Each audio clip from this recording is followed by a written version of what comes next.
Hi everybody, Kieran Sampson here. Today I want to talk to you about Android apps, more specifically free ones. We all know there are thousands upon thousands available on the Play Store, but what I've done is I've put together a list of 5 that I think are particularly useful and I would like to share with you today.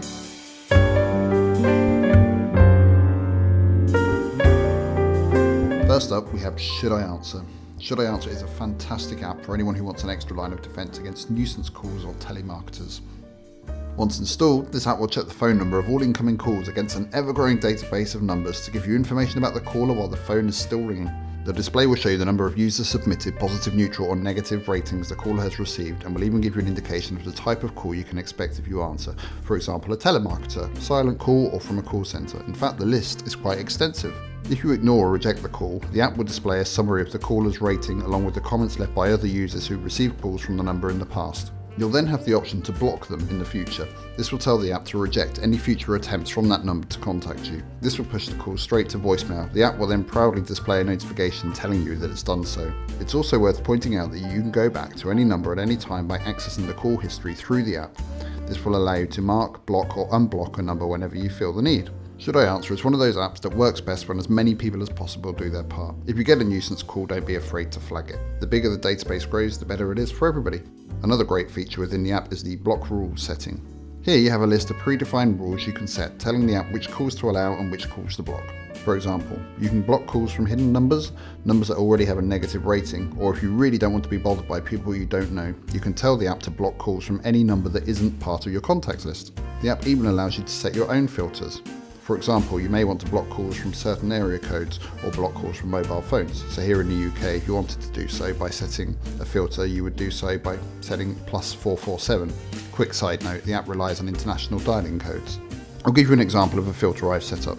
The London area code is 020, or internationally it's 4420. Central London numbers then start with a 7, while other London numbers then start with an 8. Numbers that are disguised to look like London numbers tend to start with a 3, so I have a filter set to block +44203 numbers. And even if all of this isn't enough, you can even tell the app to block certain types of outgoing calls. For example, premium rate numbers or overseas numbers, preventing other people from racking up huge phone bills. What's not to love?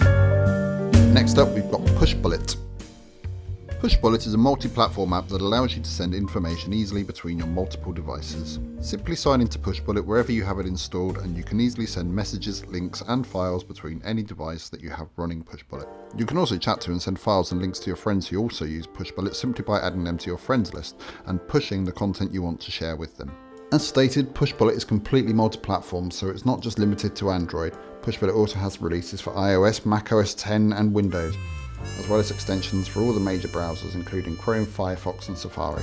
There's also unofficial versions for Ubuntu Linux, Windows Phone and BlackBerry that are promoted by Pushbullet through their website but supported by the app developers themselves. The fun doesn't stop with simple transfers between devices though. Almost any iPhone and Mac user will tell you that one of the joys of using iPhone is the ability to receive notifications and messages sent to their iPhone on their Mac. And they'd be right. Having used iPhones in the past, the convenience of being able to reply to a text from your computer without touching your phone is brilliant. This is a feature that eludes Android users by default, and this is where Pushbullet comes in. Whenever you receive a notification on your phone, the notification is then pushed to your desktop. If the notification is a text, you can then reply to that text directly from within the desktop app. The response is then pushed back to your phone, which is then sent on to the recipient. It doesn't just stop with text messages though, this will also work with WhatsApp messages and Facebook Messenger. It will also work with some other popular messaging services as well. Another feature of this app is channels.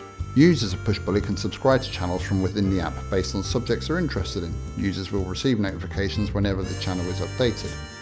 Anyone can create a channel through the Pushbullet website, and only creators of a channel can push content to it. The sheer simplicity with which one can transfer content between devices across any platform makes Pushbullet a no-brainer. But the sharing of device notifications and the ability to reply to messages from several services, in my opinion, makes this an unmissable app, not only for Android users but iOS users alike. The next app I want to share with you today is Applocker Protect Privacy. This is a really simple app that allows you to have an extra layer of security for apps of your choosing over the lock screen. Once installed and opened for the first time, you'll be asked to choose and confirm a lock pattern and given the chance to enter an email address in case you forget your pattern at a later date. Next, you'll be asked to grant Applocker usage access. You'll then be asked to choose which apps you want to lock. This means you'll be able to hand over your phone to a friend or relative without having to worry about them seeing those incriminating photos or making any unwelcome posts on Facebook or Twitter on your behalf. What's more, there's even a setting to prevent them from sneakily uninstalling the app from within the settings. Okay, I know there are a load of app lockers available out there that all offer similar features, but this stands out because it is so simple and lightweight with a clear and straightforward interface, and despite it being free, is completely free of ads, and setup is quick and easy. Next we have Blue Light Filter for eye care. Blue Light Filter is a simple app that filters out the blue light from your phone or tablet screen. Looking at a screen late at night or before you go to bed acts as a stimulant and strains the eyes, making it more difficult for you to go to sleep. Applying this simple filter will reduce the amount of blue light coming from your screen. It's the blue light that acts as a stimulant, and reducing the levels will reduce the amount of eye strain and make it easier to relax. The app is very lightweight and easy to use. Simply open the app and the filter will turn on. You'll then have an icon set in the notification tray. Tapping the notification will turn the filter on or off. Tapping the setting icon in the notification will allow you to adjust the level of the filter by adjusting the opacity. Raising the opacity will increase the filter but darken the screen. You can raise the opacity to 80% from within the app, but there is an extension from within Google Play which will allow you to set the opacity to 95%. So if you, like me, tend to be of the more nocturnal persuasion and tend to stare at your phone before going to bed, or if you like to get wrapped under the quilt with Netflix or Amazon Prime, then this app is a great way of helping you to prevent those sleepless nights.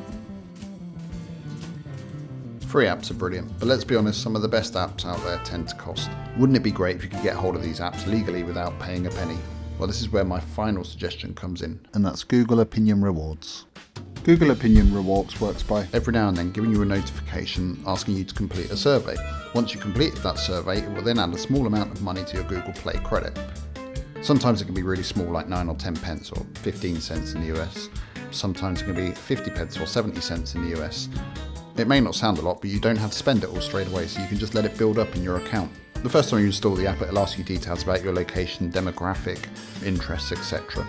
The app will also track your location and ask you questions based on places that you've been. Most surveys are between 3 and 5 questions long. Obviously, the longer the survey, the more credit you get for it. It's also worth bearing in mind that most paid apps on the Google Play Store really don't cost a lot at all. Most don't cost any more than $5, and that's easily made up with credit that you earn through this app. There you go everybody, I really hope you found this list useful. If so, please hit that like button. If you'd like to see more content, please subscribe.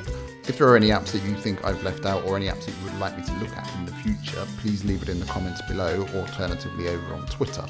Thanks for watching, and I'll see you guys soon. Bye.